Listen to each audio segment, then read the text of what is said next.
in that moment, it was just, all right, I just need to stop drinking for one day. Can I do that? And then one day becomes two, and then two becomes three. And then once you start moving out of pain, now you have to confront the thing that sent you into that pit. Drinking was just a symptom, right? It was a symptom of covering up a deeper pain. So after being sober for a few days or a few weeks or months, now you can start saying, okay, what led me to that place? Then it was confronting my demons from the war, confronting survivor's guilt, researching trauma, understanding it, understanding my own relation to it, that went deeper and deeper and deeper into it. Once I confront my demons, now from there, you can get a little further. All right, now I understand it. Now I've faced it. Not easy, very, very hard to face those demons, but the only way out is through. That's one of my core mantras in life. The only way out is through, whatever the pain may be. And then from there, you can start looking at what's the target now to aim for. How do I transmute this pain into something profoundly beautiful, into purpose, into something of value for others?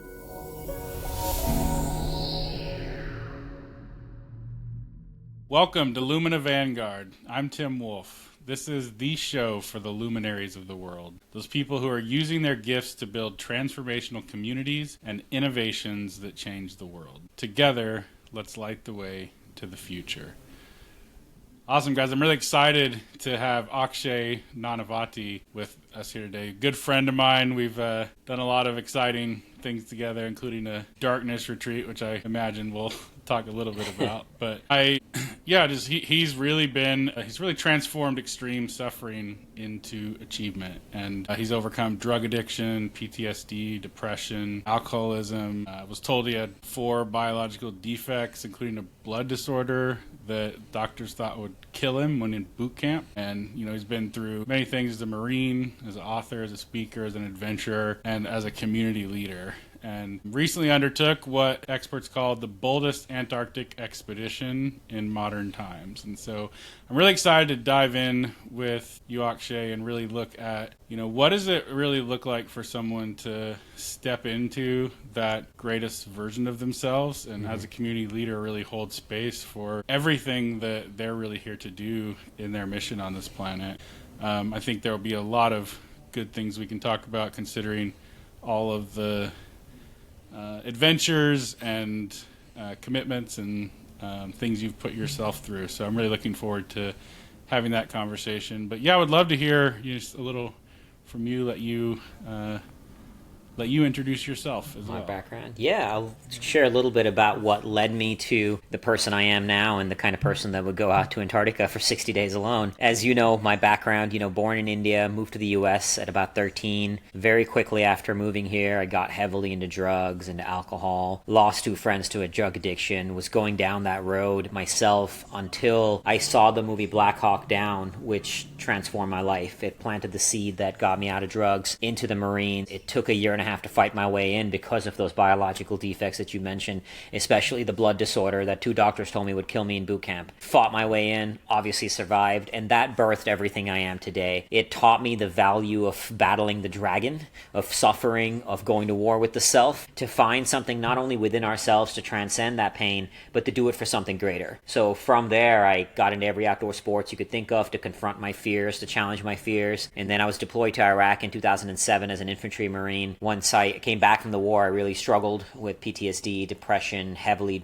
drinking, until I hit the rock bottom moment that I needed. Looking back, I desperately needed to climb out of the abyss. I was on the verge of taking my own life and slitting my wrists. And rising from that darkness, I then got into building a business. I wrote my book, Fearvana, helping others turn their suffering into something beautiful. Getting back into endurance sports led to 4 years of my life dedicated towards this grand adventure in Antarctica, which I'm sure we'll get to at some point here. But just to briefly touch on it now, like the toughest expedition that had ever been done in Antarctica, the boldest expedition. And I dedicated 4 years of my life to training for that. And I literally pushed my body to the brink of death on that expedition out there. And I only just got back a few months ago. And here I am now, continuing the path to help others turn their suffering into something profoundly beautiful. Yeah, I'd love to just kind of dive a little bit into kind of the mindset, maybe even the moment that happened, whether it was back at boot camp or like, what does it really feel like when you hit that rock bottom moment, and how do you call on the parts of yourself that really lift you out of that and into a strength or, a stronger mindset. Yeah. I mean, when I think of that rock bottom moment, when this was many years after the war, I had woken up after 5 days of literally binge drinking liters of vodka, and woke up, walked over to the kitchen, was seconds away from slitting my own wrist. The thing that got me out of it initially was just the shock that I had actually considered and genuinely considered taking my own life. It was, I mean, I had been, obviously this wasn't overnight, right? I had been drinking before, and I would go through low funks, but I'd never gotten to the point that I wanted to take my own life. And the fact that I hit there it shocked me out of this stupor that I was in. And that it wasn't a smooth climb out of this darkness by any means. I broke my sobriety more times than I can count after that moment, but that was the trigger that began the journey. And I think when you're in that rock bottom moment, the number one thing you absolutely must focus on is just getting out of pain. One thing I've seen with people who've come to me after I speak at events, they'll say, hey, my son or my daughter or my family member is somebody going through this. And they'll want to share my story, because now obviously I'm sober and thriving, right? Mentally, physically, spiritually, on all arenas. But they want to share my story. But the thing is, when you're in the pit, hearing a story like mine doesn't make you feel better. It just makes you feel worse about yourself. And that's what I wouldn't want to hear anybody doing anything well in their life when I was in that pit, because it just made me feel like a piece of shit. So in that moment, it was just, all right, I just need to stop drinking for 1 day. Can I do that? And then 1 day becomes 2, and then 2 becomes 3. And then once you start moving out of pain, now you have to confront the thing that sent you into that pit. Drinking was just a symptom, right? It was a symptom of covering up a deeper pain. So after being sober for a few days or a few weeks or months, now you can start saying, okay, what led me to that place? Then it was confronting my demons from the war, confronting survivor's guilt, researching trauma, understanding my own relationship to it, that went deeper and deeper and deeper into it. Once I confront my demons, now from there, you can get a little further. All right, now I understand it. Now I've faced it. Not easy, very, very hard to face those demons, but the only way out is through. That's one of my core mantras in life. The only way out is through, whatever the pain may be. And then from there, you can start looking at what's the target now to aim for. How do I transmute this pain into something profoundly beautiful, into purpose, into something of value for others? But that's not step one. You know what I mean? Yeah.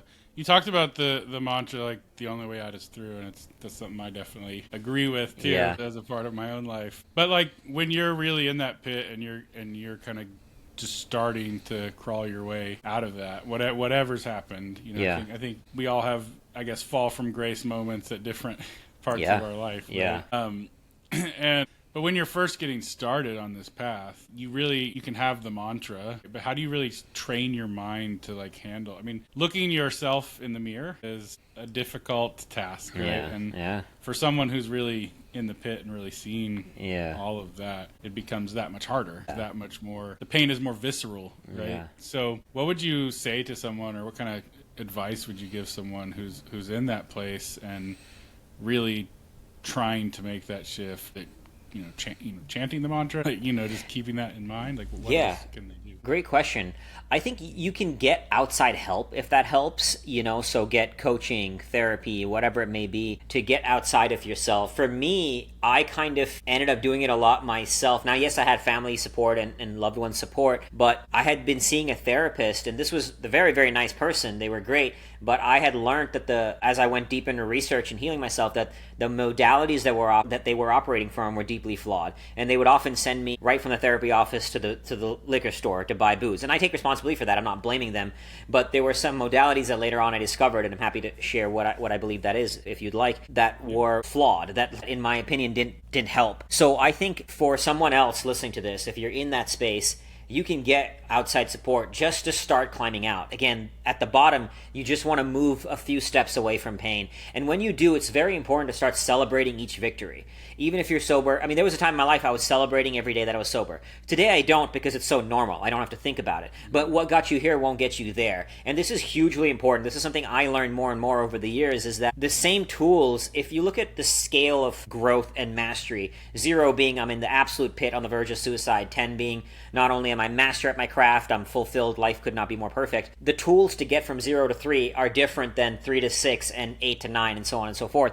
So you don't want to hear somebody who's thriving and sharing the tools for playing at the absolute cusp of mastery and saying, oh, I should do that, because it might not work for you in that point. So especially in that pit, just start. And if you are very uncomfortable with yourself, get outside support. But I do think at some point it is very valuable to confront the stillness. Now, I was able to do it a little bit more by myself because I had, even though I was drinking a lot during the bouts of sobriety that I would go through between the heavy bouts of drinking, I was doing a lot of hard things. I was still running ultra marathons. I was still, I'd still spent 7 months in Iraq. So I had gotten some degree of comfort with doing hard things and sitting still with discomfort, to the point that I had trained my mind to face it a little bit.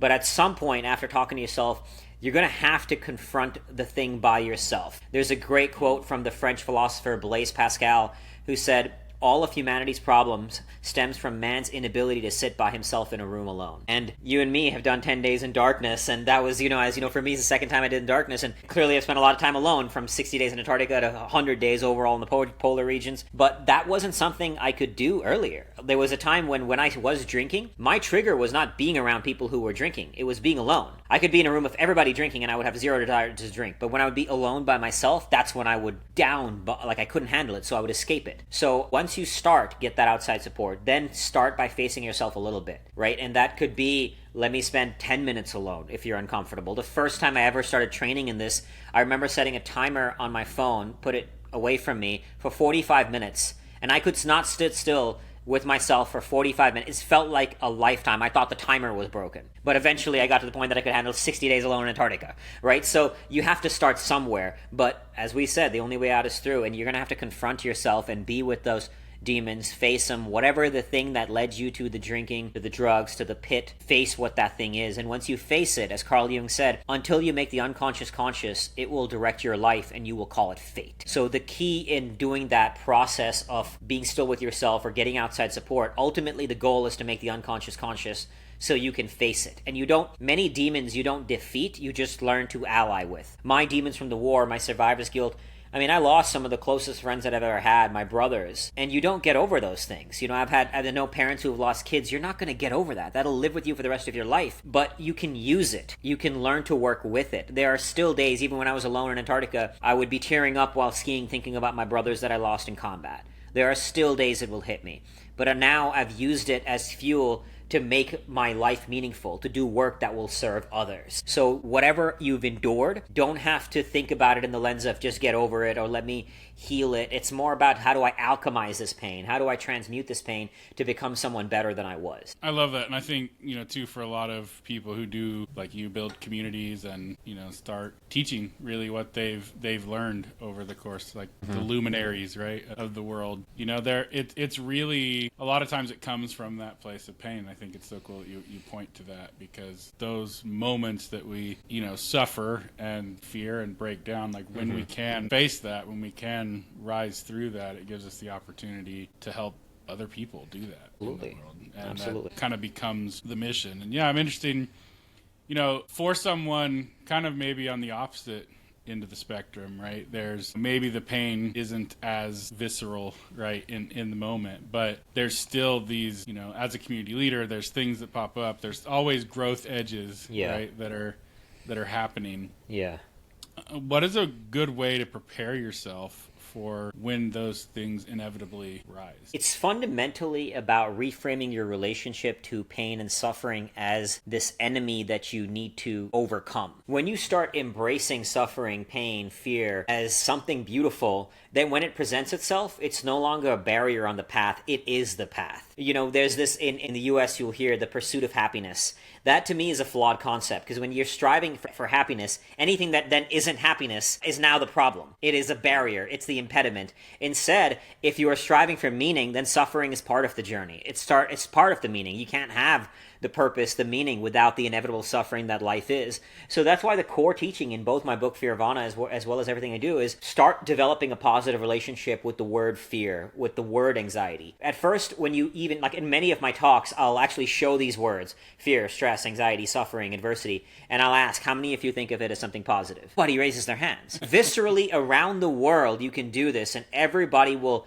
just see these words and think of them as something negative. That's the fundamental problem. Our paradigm on mental health is that it is a state without tension, a state of equilibrium, of homeostasis, a state without fear, without stress. That's the core of the root of the problem. I always like to say inner peace is not the absence of chaos or conflict. It's the acceptance of them. It's the acceptance of them. So how do you do this? At first, it's just a conscious decision. It's not going to be instant, especially the more discomfort and negative association you have to these emotions, to these experiences, it's going to still keep showing up. So at first, you're just choosing to say, this is not bad. It's a conscious choice, even if you don't inherently believe it. Then you start training in it. So let me put myself in uncomfortable situations, whether it be darkness, whether it be doing 20 burpees, whether it be anything that's uncomfortable. And then you start doing it and you say, I feel like this made me stronger. This made me better. That's why I started getting into outdoor sports. I used to be scared of everything, scared of roller coasters, scared of Ferris wheels, scared of open water. As I systematically started confronting my fears, I found how beautiful that journey and that process was. And I started to tap into something that exists within all of us, this power of the human spirit to transcend suffering.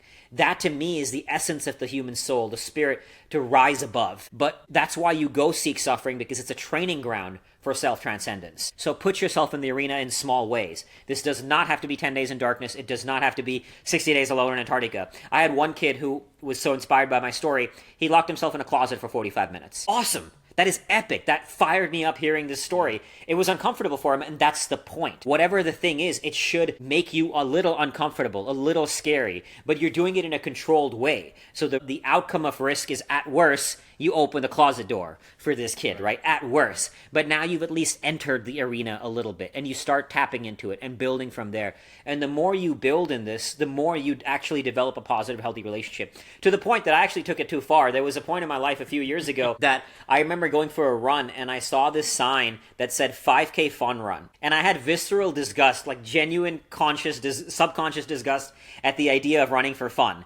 You can't run for fun. Every run has to be an exercise in suffering. So I had gone so far on this extreme of falling in love with suffering that I had now demonized fun. And that itself was also another problem. So I went and played on the other edge and started embracing fun, lightness, joy, light things. So the point is, though, if you're on the edge of suffering being negative, go play on the edge of falling in love with it. And then you'll find on this spectrum, in this duality of pain and pleasure, that it's not that they're opposites, that they're two parts to a same whole, and they can coexist as something, and they must coexist as something beautiful, something that transcends the sum of each individual part. Yeah, kind of like embracing both sides of the pendulum swing. Exactly. Embracing and then those sides. Embracing is kind of like, I'm going to choose not to demonize it, accept it, be with it, and exploring is, now let me actually go play in that pit, in that arena, whatever it may be, and then you will start to see, oh, got it. I mean, the only reason I can embrace pleasure is because pain. When I come back, Melissa will tell you, like, I'm the laziest sack of shit she'll say in the house. I mean, I like to be comfortable as hell on a couch, but the part of that is I can embrace the comfort because I know the edge of suffering, that when I'm not suffering, I value the hell out of comfort. But the point is that one exists only because of the other. You can't have a summit without a valley. You can't have light without dark. They exist because of the other. Yeah, I think, too, it's one thing that brought me up as you were talking about the various emotions and people's reactions to them. I think we forget as a society that emotions are just supposed to be, like flags, like the body waving a flag saying, like, look over here, exactly. Something's going on, rather than something that we need to bury or react from. Absolutely. And it taps into our brain in those kinds of ways, but if we can get around that and step into that, I mean, you're a very visible, example of seeing that in the real world. Thank you. Cool. So I'd like to turn a little bit to, this show is really geared towards those community leaders who are trying to create really big missions in the world. I know, obviously you spent 4 years preparing for Antarctica, and even then, the steps that you took throughout your life to prepare and make that kind of thing possible is much more than 4 years. So how do you look at like preparing for a big mission? I'm sure there's some stuff back from your Marine days too, but like preparing for a big mission on the planet and tackling those goals that seem impossible, like where do you start? How do you make that happen? Great question. I would say, so when starting for Antarctica, first you're looking at all the different buckets that fall under this goal. So I'll share from my point of view from Antarctica, but whoever listening, think about how you apply this in your craft, in your arena. So in Antarctica, for example, nutrition is one bucket. Physical training is another bucket. Polar expedition skills to survive in that region is another bucket. Fundraising, another one. So I'm first getting clear on what are the different buckets to hit the larger goal. And then you want to get very systematic about problem solving and looking at each bucket in the context of two ways. All growth is two things. Find the problem, fix the problem, find what's working and do more of it. At its core, that's all it boils down to. So every bucket with this core framework, got it. Find the problem, fix the problem, and there'll always be a new problem as you're working on this. So the goal is not to think I want to get to a place without problems, because progress is not the elimination of problems. Progress is the creation of new problems. So as long as you're up-leveling your problems, you're heading somewhere. So with this framework in mind, now what I always like to do is turn problem statements into questions. So instead of saying, I don't have $1.1 million in play money, that makes you into a victim. It disempowers you. It sends you in a victim state. So instead of a problem statement, turn all your problem statements into questions. So how can I raise $1.1 million? Once you start asking the question, you are opening the door. A statement is like a wall, a question is a door. It starts opening the door to find answers. Then you will start looking for answers. And in the words of the great Dan Sullivan, look for the who, not the how. So who can support you on the path? You supported me on the path. Obviously my wife, even in Antarctica, I was alone for that entire time, but it was thousands of people that made that journey possible. This was by no means a solo expedition in that sense. There was an army that made that possible. So now I'm finding people in every arena. I had physical trainers. I had polar expedition mentors and trainers. The amount of people that supported with fundraising and financial contribution to make this happen was more than I can count. And so you're starting to find people who are further along on the path than you to support. And when you have a great vision that transcends you as an individual, people want to be a part of something great. That's the very essence of what you're doing, is building people. Why are people building communities like that? Because we want to be a part of something bigger than just us as one individual soul. So from this lens, I'm getting now very systematic about solving problems, finding the people on the path, the who, not the how, and then I'm getting clear also on what's working. I'm always being conscious of the positive outcome I want to create. But another thing that I see sometimes people make a mistake is just, we talk a lot about visualization and visualizing the positive outcome. But what's equally important is actually visualizing the negative outcome. So, and astronauts call this negative visualization. In the case of an astronaut or my own world, the consequences are fatal. So I'm actually thinking through what is everything that can go wrong in minute detail. Because when you figure out what the potential problems are in your craft, you can prepare for those problems. So I actually wrote down a list, every single thing that can go wrong in Antarctica. Here's problem 1, problem 2, problem 3. Got it. Now how can I prepare for it? For example, in Antarctica, there was a day when I burnt a small hole in my tent with my stove. But that was a problem I was ready for. I had a patch to sew on my tent. If I didn't think of that problem, I wouldn't have had a repair patch so I could cover that hole in the tent. So you're prepared for problems in order to deal with those problems. And through that, you are being very systematic about moving through it with your eye really in the moment of one at a time. So once you have the goal has got to get to the back of your mind. Because who you are now is limited by the constructs and the paradigms of your reality that shapes you. So you, me, everybody listening to this, we are all trapped in the prison of our own mind. We don't know what we don't know, right? So we're all living within this fishbowl, I like to say. The only way out of that fishbowl is to play in worlds that you are beyond this version if you can imagine. So when you strive for an impossible goal, what you're saying with that goal is that this version of me cannot do this. Like when I started training for Antarctica, I didn't have the physical capabilities, the financial capabilities, the mental capabilities, the polar skills, any of it. So I first had a goal that version of me could not accomplish. But if I stay trapped in that version and I'm thinking about each step forward from that current version, I'm limited by my constructs, right? So I put a goal that's impossible, but then I'm in the now fully. And when you're present in the now fully, you're beyond thought. So you go into realms beyond constructs that can now free you into getting out of that fishbowl, and eventually you expand into someone you never thought that version, like who I am today and what I accomplished. Like while training for Antarctica, I hit absurd levels of strength. I did 21 Nordic curls and exercised so hard that Men's Health wrote an article about a UFC fighter when he did 2. I achieved just 2, and I did 21. I achieved aerobic threshold of 170. Without going into the weeds of what that means, elite endurance athletes have it at 160. Mine was 170. I met and married my now wife. I raised 1.1 million. I planned and prepared for the toughest Antarctic expedition of all times. All of that in one go. And I say this not to brag. I didn't do this because I was special. I did this because I placed myself in impossible circumstances with an impossible goal that forced me to expand to new levels of reality that could accomplish such results in multiple different arenas. Yeah. Nice. Yeah, I love that. So if you had to kind of like quickly describe the framework for like how you would approach that, like what would kind of be, like, how would you describe that? The impossible goal should be something that you currently don't have the time, resources, and capacity to do. So that's a good way to assess, is this goal big enough? If the current version of you thinks you can hit that goal, you are not aiming high enough. So that's a good starting point. Got it. From there is no way that I can achieve this. And then you want to think of time in a different way. So instead of thinking past, present, future, think future, present, past. Use the future to shape who you are now. Who you are now is the only thing that's real. The past and future does not exist. So instead, you're shaping into an impossible goal and stepping into the present. From there, the key is recognizing the constructs, that everything about how we approach reality is a construct. So if I think, like coming back to that thing about turning into a question, I have no idea. There's no way I can raise $1.1 million because you're limited by this version of you. Now you start asking a question and you're willing to open the door. So I think curiosity and being fully in the present moment as you move through systematically one problem at a time guides you into new evolutions of the self that did not exist before. And then as you keep doing that, you free your mind. Yeah, so sort of like, how can I become the person who could raise? Exactly.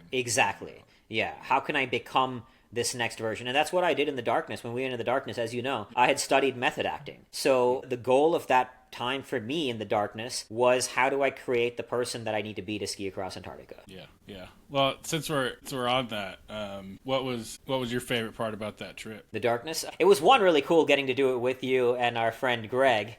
That was the first time I did darkness. I was by myself, and again, of course, this time we were all in our own room. But there was, I'm sure you felt it too, this kind of mutual camaraderie that we were going through it together with two friends that I really care about, and that was really cool. And just the experience of the first time I went into the darkness, it was healing from this very challenging divorce I'd gone through when I broke my sobriety. Second time, this was not healing. This was eye to the future. So I was training, and that was really cool too.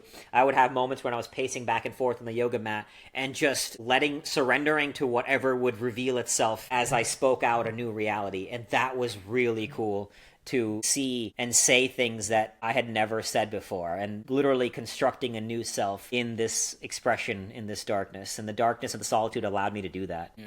Yeah, that's cool. I was telling someone the other day that one of my favorite things about it, because I was hearing my voice in the darkness. Yeah. Because your eyes, when your visuals go away, every other sense gets heightened. Exactly.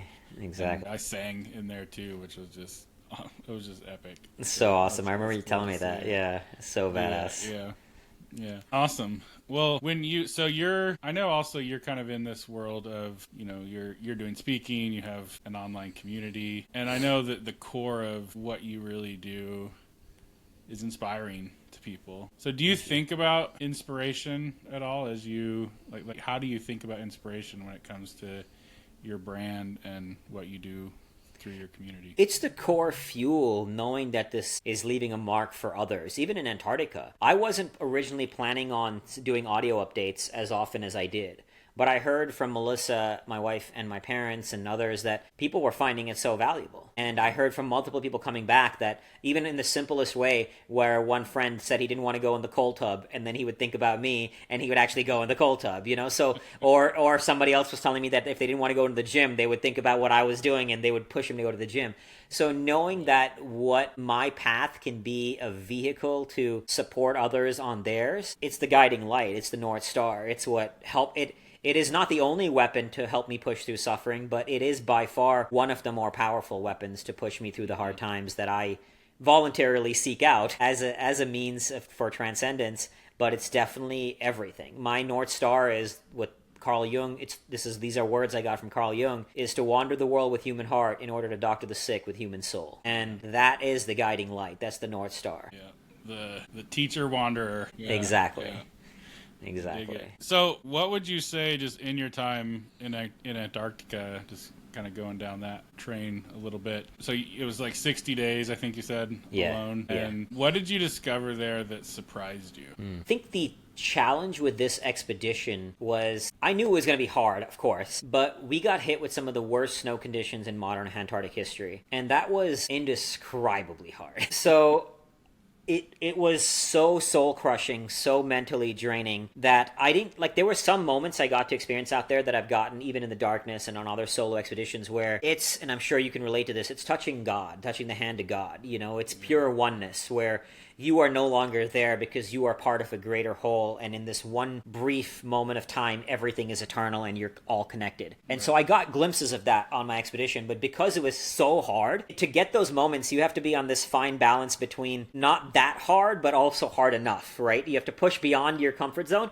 but if it's so hard, it's almost like you've pushed past the point that you can get to those moments. And Antarctica was that. So I think that's what was, I didn't get as many of those moments that I even anticipated, and what was novel or expect was just how mentally soul-crushing it was, that dragging through the sleds through the soft snow. To give you a very concrete example, the first day I crossed 20 kilometers, which is about 13 miles. This was a target I desperately needed to hit. I hit 21.9 kilometers, and so I thought, all right, sweet.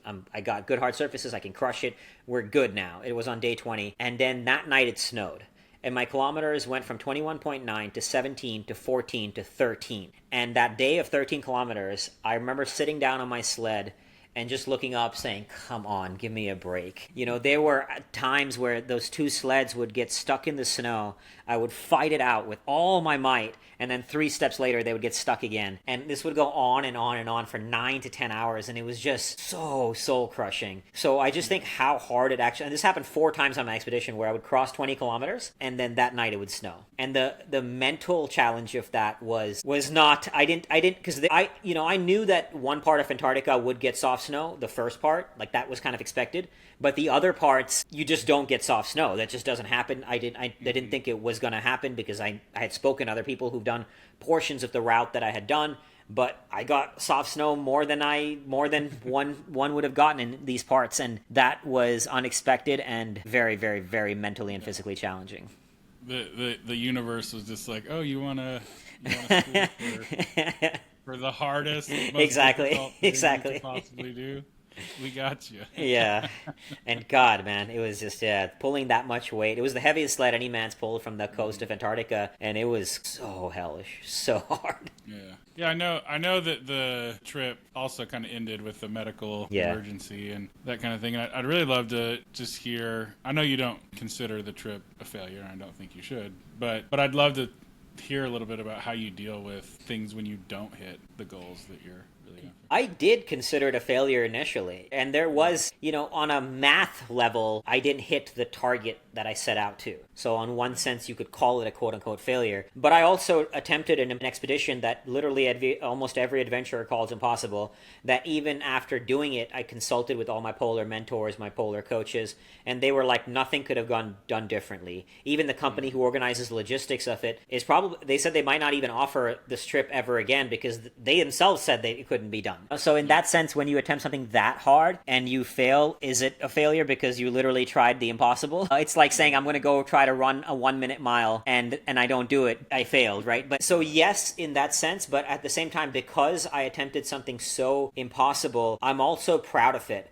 But I think it's important to sit with the pain. To answer your question of how I sat with it, the first week to 10 days when I came back, I couldn't sleep. I mean, every time my head hit the pillow, I would be running through all of this. I'd trained for 4 years of my life. And even though I knew it was on the cusp of impossible, now recognizing it is impossible, especially starting from the side of Antarctica I started on, because you're climbing from day one, but it still was hard to sit with. And I think it's important to feel that.